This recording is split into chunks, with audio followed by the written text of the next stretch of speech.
ಚಾಲಕನ ನಿಯಂತ್ರಣ ತಪ್ಪಿದ ಟ್ರಾಕ್ಟರ್ ಒಂದು ಟ್ರಾಲಿ ಸಮೇತ ರಾಜಕಾಲುವೆಗೆ ಬಿದ್ದ ಘಟನೆ ಹೊಸಕೋಟೆ ನಗರದ ಹೊರವಲಯದ ಚಿಕ್ಕಕೆರೆ ಬಳಿ ನಡೆದಿದೆ. ರಾಷ್ಟ್ರೀಯ ಹೆದ್ದಾರಿ 207ರ ಉಪ್ಪರಳ್ಳಿ ಕಡೆಯಿಂದ ಬಂದ ಟ್ರಾಕ್ಟರ್ ಕೆರೆ ಬಳಿ ಇರುವ ರಾಜಕಾಲುವೆ ಬಳಿಗೆ ಬಂದಾಗ ಚಾಲಕನ ನಿಯಂತ್ರಣ ತಪ್ಪಿದೆ. ಈ ಸಂದರ್ಭದಲ್ಲಿ ಕೊಳಚೆ ನೀರು ಹರಿಯುತ್ತಿದ್ದ ರಾಜಕಾಲುವೆಗೆ ಟ್ರಾಕ್ಟರ್ ಟ್ರಾಲಿ ಸಮೇತ ಪಲ್ಟಿಯಾಗಿ ಬಿದ್ದಿದೆ. ಅದೃಷ್ಟವಶಾತ್ ಚಾಲಕ ಪವಾಡ ಸದೃಶ ರೀತಿಯಲ್ಲಿ ಅವಘಡದಿಂದ ಪಾರಾಗಿದ್ದು, ಸಣ್ಣ ಪುಟ್ಟ ಗಾಯಗಳೊಂದಿಗೆ ಸ್ಥಳೀಯರ ನೆರವಿನೊಂದಿಗೆ ಸ್ಥಳೀಯ ಆಸ್ಪತ್ರೆಗೆ ದಾಖಲು ಮಾಡಲಾಯಿತು.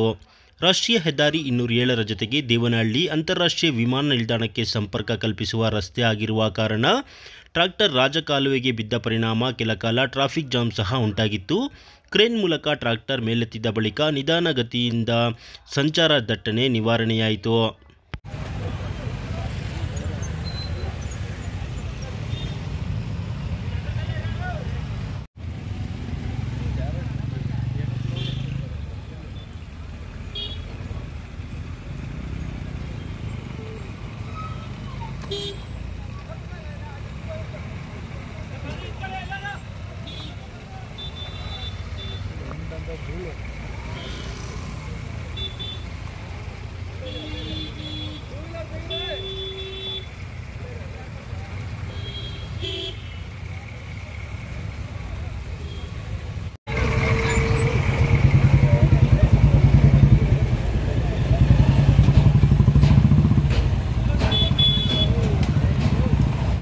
ಇನ್ನು ಘಟನೆ ವಿಚಾರವಾಗಿ ಭೀಮ್ ಸೇವಾ ಸಮಿತಿ ಸಂಘಟನೆ ಸಂಸ್ಥಾಪಕ ರಾಜ್ಯಾಧ್ಯಕ್ಷ ಶ್ರೀಕಾಂತ್ ರಾವಣ್ ಅವರು ಪ್ರತಿಕ್ರಿಯಿಸಿದ್ದು, ರಾಷ್ಟ್ರೀಯ ಹೆದ್ದಾರಿ 207 ಆಗಿದ್ರೂ ಸಹ ರಾಜಕಾಲುವೆ ಬಳಿ ಕಿರಿದಾದ ರಸ್ತೆ ಇದೆ.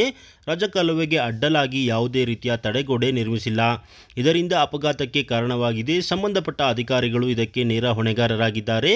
ಕ್ಷೇತ್ರದ ಶಾಸಕರು ಸಹ ಇತ್ತ ಗಮನ ಹರಿಸಿ ಇಂತಹ ವಿಚಾರಗಳನ್ನು ಸೂಕ್ಷ್ಮವಾಗಿ ಪರಿಗಣಿಸಿ ರಸ್ತೆ ಅಗಲೀಕರಣ ಮಾಡಬೇಕು ಎಂದು ತಿಳಿಸಿದರು. ಏನು ಒಂದು ಹೊಸಕೋಟೆಯಿಂದ ದೇವನಹಳ್ಳಿಗೆ ಹೋಗುವ ರಾಜ್ಯ ಹೆದ್ದಾರಿಯಲ್ಲಿ ಏನು ರಾಘವೇಂದ್ರ ಕ್ರಾಸ್ ಮಾಡಿರುವಂತ ದೊಡ್ಡಕೆರೆಯ ಅಣೆಕಟ್ಟು ಏನು ಒಂದು ಅಣೆಕಟ್ಟು ಬಳಿ ಒಂದು ಟ್ರಾಕ್ಟರ್ ಅಪಘಾತವಾಗಿ ಅಪಘಾತ ಏನು ಒಂದು ಆಲ್ಟರ್ ಚಿಕ್ಕಾಗಿರುತ್ತೆ. ಕಾರಣ ಏನಂದ್ರೆ ಈ ರಸ್ತೆ ತುಂಬಾ ಕಿರುದಾಗಿರುತ್ತೆ, ತುಂಬಾ ಚಿಕ್ಕದಾಗಿರುತ್ತೆ.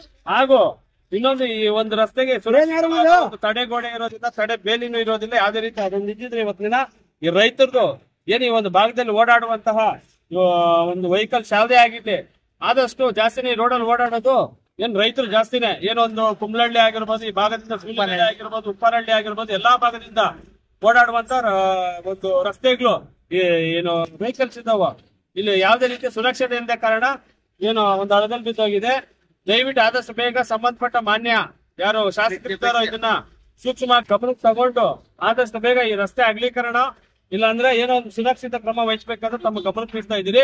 ಇನ್ನೊಂದು ಈ ಒಂದು ರಸ್ತೆಯಲ್ಲಿ ನಾವು ಹೋಗ್ಬೇಕಾದ್ರೆ ದೇವನಹಳ್ಳಿ ಏರ್ಪೋರ್ಟ್ ಆಗ್ಲಿ ಮುಂತಾದ ಯಾವುದೇ ಒಂದು ನಾವು DC ಕಚೇರಿ ಆಗ್ಲಿ ಎಲ್ಲೇ ಹೋಗ್ಬೇಕು ಇದೇ ರಸ್ತೆಯನ್ನ ಓಡಾಡ್ಬೇಕು. ಆದಷ್ಟು ಬೇಗ ಸ್ಥಳಕ್ಕೆ ಭೇಟಿ ನೀಡಿ ಈ ಒಂದು ಮುಂದಿನ ದಿನಗಳಲ್ಲಿ ಈ ರೀತಿ ಅಪಘಾತ ಆಗದಂತೆ ತಡೆಬೇಕಂತ ಇವತ್ತಿನ ಭೀಮ್ ಸೇವಾ ಸಮಿತಿ ಸಂಘಟನೆ ತಮ್ಮ ಗಮನಕ್ಕೆ ಇಡ್ತಾ ಇದ್ದೀವಿ.